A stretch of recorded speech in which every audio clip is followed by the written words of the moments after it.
Welcome to Hard Talk. I'm Stephen Sacker. Imran Khan won power in Pakistan 2 years ago with a promise to root out corruption and take on the country's vested interests. So how's it going? Well, rising food prices and the COVID pandemic have left many Pakistanis feeling worse off, while the anti-corruption drive has become a political battleground. My guest today, Ishaq Dar, was Pakistan's finance minister, a key lieutenant of former Prime Minister Nawaz Sharif. Now, both of those men are trying to rally opposition to Imran Khan. But how much credibility do they have?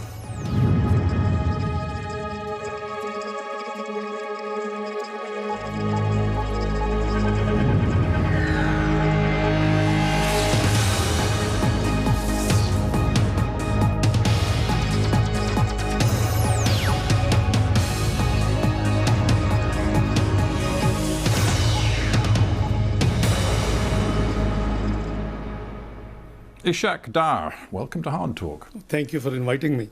Let us begin with your personal status, your legal status. Sure. You are a wanted man in Pakistan. Are you here in London to escape the judicial process? Well, not really. I think you must be aware of the Pakistan history, that whenever in Pakistan over a period of 73 years, the corruption rhetoric has been used in the last few dictatorships, and the current one isn't different because this regime is known to be under a covert coup or a judicial martial law. So I can prove that there is nothing against me, and I have all the evidence. I hope that you know that the prime allegation against me, my name was not in Panama paper. My name was not in the 20th of April. Let me stop you, because some people will not be following this in great detail. Sure. You're saying your name was not in the Panama Papers. Nonetheless, sure, we learned an awful lot from those Panama Papers published in 2016 about sure, monies being stashed away in foreign bank accounts, and it involved some very top-level Pakistanis. And there was reason to believe that not just Nawaz Sharif's family was involved, but your family too. No. There isn't any mention of my family. I'm not saying there was a specific mention of your family, but the National Accountability Bureau decided after the publication of the Panama Papers to look very closely at yours and your family's interests, assets and accounts. Most welcome. And they found that there were grave problems with your accounts. No, not at all. Not at all. Because you see, I'm sure that you would be privy that it was the Supreme Court direction which set up a joint investigation team, which is extrajudicial activity which Supreme Court decided, and there were two military intelligence members who were virtually governing out of the 6 members of the JIT. So you see there is a background. Well, I'm actually interested in what's known in Pakistan as the National Accountability Bureau, which is the main agency of anti-corruption. And they look very carefully at you and your family's interests, as you well know. And in September 2017, they concluded that you and your family owned assets, quote, beyond your known sources of income. They said quite specifically, the accused, that is you, has acquired assets and pecuniary interests, resources in his own name and the name of dependents, totaling roughly $6 million US, more than 830 million Pakistani rupees. Now, is it your contention that the National Accountability Bureau has no integrity? It has lost its integrity long time back. It is an institution which is used against political opponents. But you didn't say that with respect, sir, when you were a very senior serving government minister. No, I did. I held press conference and I explained, by the way, this number is as per my tax return. I never missed. You see, the prime allegation against me, which was in the JIT report, on the basis of which Supreme Court directed NAB to file a reference, was that I did not file 20 years tax returns in Pakistan, 1981 to 2001. A UK qualified chartered accountant, never missed reporting his tax matters in UK when he was here till 1976, and then in the North America 2 years, and in Pakistan since 70, and I've missed any tax return. So this is such a blatant allegation. Is it? Well, in that case, let's be very open and transparent with each other. I've interviewed many government officials and ministers around the world over many years, and they always say, oh, I'm not responsible for any corruption at all, and I believe in transparency. I do. You do? Oh, so yes, how many properties do you and your family own? It's all declared in my tax returns. Well, just give me the answer, because I don't know. How many properties do you and your family own? I have my main residence in Pakistan, which has been taken over by this regime. So I haven't got too many properties. But how many properties do you and your family own? My net worth is what has been reported. How many properties do you and your family own? One. One sole property. You and your family own one property. My sole residence. So all of these stories in the Pakistani press about multiple properties owned by your family inside Pakistan, property interests overseas, including in Dubai, wherever, and we're sitting in London. We're sitting in London. You own nothing in London? No. Your family, not just you, your family. No, not at all. Own nothing? No, because and Dubai? The government. Dubai?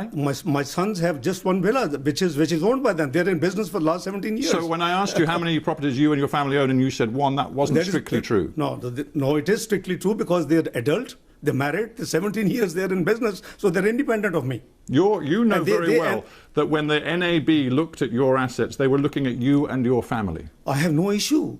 My family, everything is accounted for. That's exactly, you see. If all of this is so clear-cut, you only own one property in the entire world, your tax records have been kept and given to the authorities over the last 20 years, if everything is so crystal clear, why do you not go to Pakistan and make this case in a court of law? Well, the court of law, my lawyers were there. I'm here for medical treatment. I have a cervical issue. You've been here for what, best part of 3 years on this medical issue? Almost, yes, I am. Are you still really suffering? Yes, I am. And you couldn't possibly get back to Pakistan? Well, let's see what's happening in Pakistan. Where are the human rights? What's happening in NAB custody, where people have dozens of people have been killed, virtually. But sorry, you're saying that people being investigated by the NAB, the National Accountability Bureau, have been killed?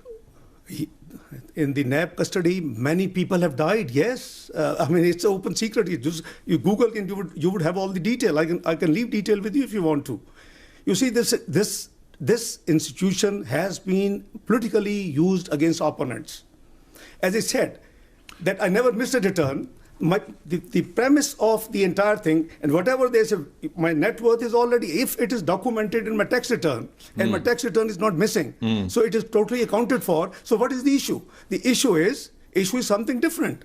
Because Mr. Sharif was fighting for the civil supremacy, and I have always been fighting for the financial and fiscal discipline and transparency. Right, so you introduced the name Mr. Sharif, so I think we need to talk about Mr. Sharif as well as yourself, because Nawaz Sharif is also in London, also on medical grounds. He, manhandled by the NAB, in his custody. Manhandled, you say. Yeah. The truth is, Nawaz Sharif is a convicted criminal. Well, I hope you know that both cases in which he has been convicted, in both judgments, it has been written that the prosecution has not been able to prove any corruption, any kickback, any loss to the exchequer. So what else we want? I'm sorry, sir, but it is quite clear that he is a convicted criminal. And again, the Accountability Court, which works alongside the National Accountability Bureau, found against Mr. Sharif. I believe he was given a 10-year sentence, and it was reduced ultimately to 7 years. He was then allowed to come to London on medical grounds, the same medical grounds that brought you to London too. So here the two of you sit. And now, you and he, you of course used to be his finance minister in the Pakistan government, you and he put yourselves forward as leading voices in the opposition in Pakistan, demanding early elections and an end to Imran Khan's government. And I ask you, what credibility do you think you have with the Pakistani people? I think what credibility Imran Khan government has. The world has witnessed that it was a stolen election, it was a rigged election. It's not we are saying, we have experienced. All pre-poll 2018 surveys indicate the PMLN will win. But the observers, the Human Rights Commission of Pakistan, the dirtiest election. Everybody knows the election has been stolen from us. So I think we have every with respect, right. I just looked back at the EU Monitor's report on that election. They reported some grave concerns about abuses in specific places, not involving just one party, but several different parties. But the final and ultimate conclusion was that they believed the result was credible, that Imran Khan's election victory in 2018 was credible. That was the conclusion of the EU report. Then you haven't read all the reports. The Human Rights Commission of Pakistan. You can cherry pick the most negative. I'm telling you that the EU monitors, highly respected, independent monitors, looked at everything that happened in Pakistan, and they concluded that Imran Khan's victory was credible. No, Free and Fair Election Network, which is the global one. Do we have any question on their integrity? What do they report? I don't believe that there's ever been an election in Pakistan without some abuses where every single thing was conducted with freedom and integrity. That doesn't work in Pakistan. The truth is Imran Khan has a democratic mandate. He's been in power for 2 years, and you are now saying to the Pakistani people he must be removed from office. Mr. Sarkar, this election has been stolen. It was a rigged election. There was a pre-poll rigging. Electables from our party were pushed to his party using the NAB. During the day, the results transmission system was choked off and was put off of hours. Our polling agents were expelled from the poll. I mean, Fafin has reported 35 seats were rigged and stolen. Otherwise, he would have never been in government. Well, your party chooses to say that. I would simply come back to Michael Gala, the chief of the EU monitoring team, who said overall, I think you have this to read the whole election result is credible. Well, this. You haven't read the whole report. Let's go to the whole report of EU chief. Please go through what did he say before this last sentence. Well, of course, his conclusion is the most important thing. I think you'd agree. No, well, maybe you wouldn't. Okay, let's move on. Let's talk about what your tactics are now. Because as I've said, you and Nawaz Sharif are sending your video links back into Pakistan, sometimes to thousands of people, demanding an early end to the Imran Khan government. And this is what, just a month ago, Nawaz Sharif said to thousands of people in Punjab. He said that the integrity of the army chief, General Qamar Javed Bajwa, had disappeared. He said that the general was responsible for levering him out of office and rigging 2018, as you've said. Quote, this is what Nawaz Sharif said.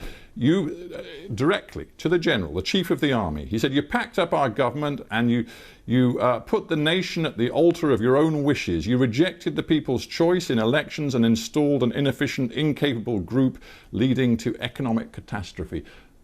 What an extraordinary thing to say of your country's chief of army. It's a reality. The buck stops at the top. And the deep state is known what deep state does in Pakistan. I mean, is it a surprise to you, Mr. Sarkar? It is known to the world. As Hillary Clinton the other day just gave an interview. And she said, what is deep state? Quoting Pakistan as an example. So please, we must be fair to analyze things. The election was stolen. It started off from Dawn leaks. Mr. Sharif has been struggling for the supremacy of democracy, for the supremacy of parliament, and I have been struggling for the fiscal and discipline and the transparency. Is it wrong? I mean, UK has been upholding the democracy and the democratic values. We would think that you would be supporting us. So let us be clear. You are saying that the Pakistani military, the army in particular, are subverting all democratic processes in your country. Is that what you're saying? This is the global reports. I mean, it's not... No, I want to be clear what you're saying. Because the Pakistani people will be listening to this interview, and you are condemning the military of your own country as subverting your democracy. It's not the military. I think we have to talk about the individuals. It's not all the entire institution. I think let's create a difference. Is the wish list, is the plan of certain people who enforce in Pakistan martial law. So you're saying the army is led by General Bajwa, who in yours and Nawaz Sharif's opinion is entirely subverting democracy. Is that what you're saying? Well, I think I want to be clear. Let's re-articulate. What we are saying, that if the elections were rigged, it is now established without any ray of doubt. So if the elections were rigged and somebody has been planned. It's not we. It is the Interior Minister of Pakistan gave a statement that if Mr. Sharif had not got problem with the deep state and the institutions, he would have been fourth-time Prime Minister. Why would he say it? So let me be clear. You're now alleging that this is entirely unacceptable when your erstwhile boss and your very close ally, Nawaz Sharif, was working hand in glove with Pakistan's military dictator, General Zia, for many years. And suddenly he's decided that the military and the way they interfere in politics in Pakistan is entirely unacceptable. What kind of hypocrisy is that? No, I disbelieve this analysis. Frankly speaking, I disagree with you. Well, what bit of what I've just said is maybe wrong? Evolution process.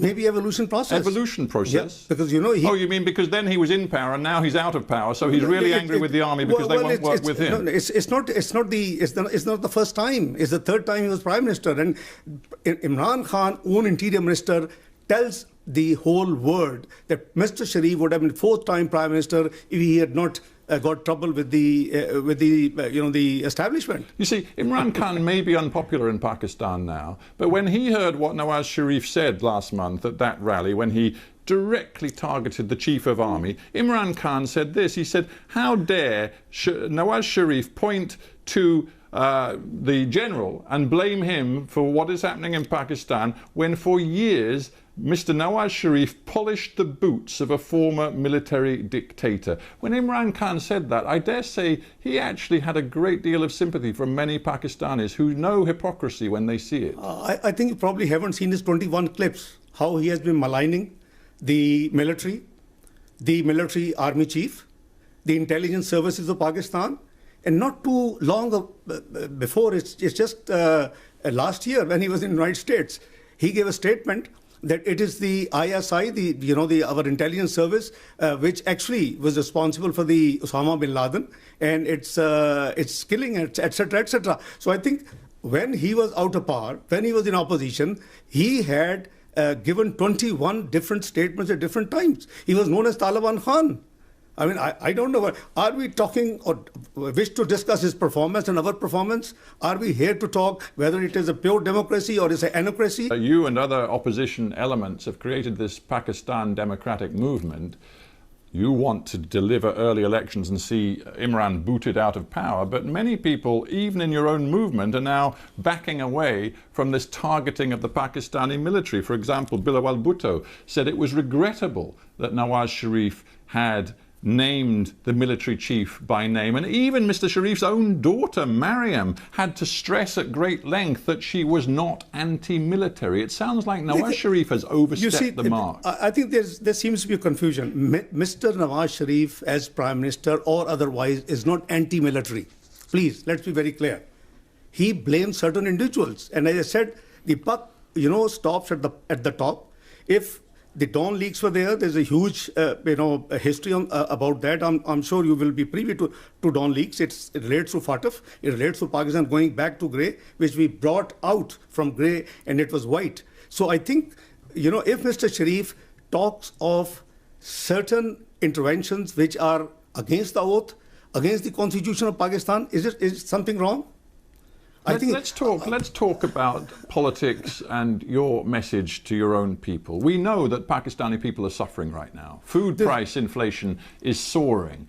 COVID-19 is seeing a second surge in your country, creating real economic difficulties. There's going to be barely any growth in the Pakistan economy this year.